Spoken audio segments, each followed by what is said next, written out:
That is a roof, and I would like to get the height of this by just dropping a ball. In this video, we're gonna measure the height of anything.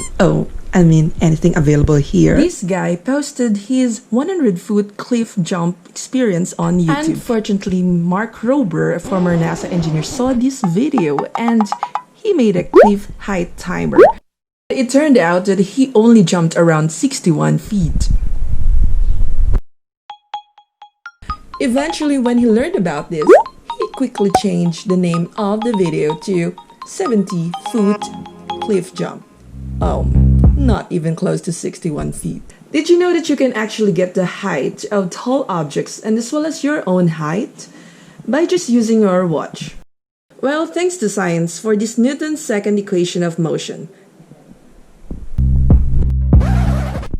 where distance is actually the height or the distance traveled by the object, equivalent to initial velocity times time traveled, plus 1/2 of acceleration due to gravity times time traveled squared. But since it's a free-falling body, since we're just going to drop the ball or the object to measure the height, the initial velocity is automatically 0. On the other hand, the default value for the acceleration due to gravity is either 9.8 meter per second squared, 32.17 feet per second squared.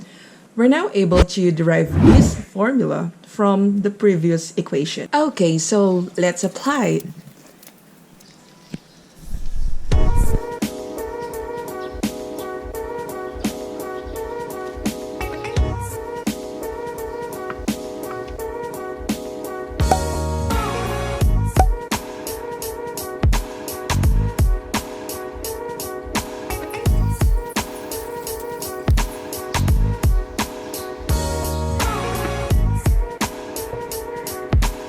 This is my father, and I'm going to get his height by just using a stopwatch.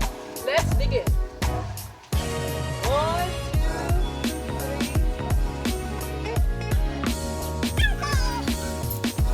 3. Got 0.6 seconds. My father stands around 5'7", so I got 0.6 seconds. So that means by using the formula, 0.6 times 0.6 times 16 is equivalent to 5.76 feet. Height of the car.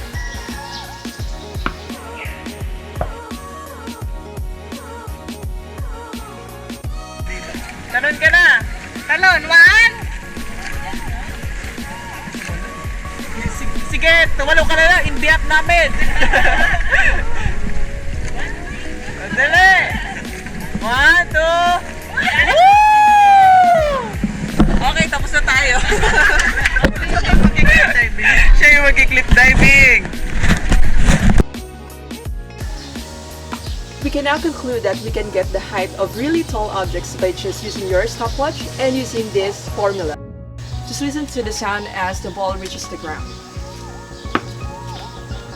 So, can you calculate my height?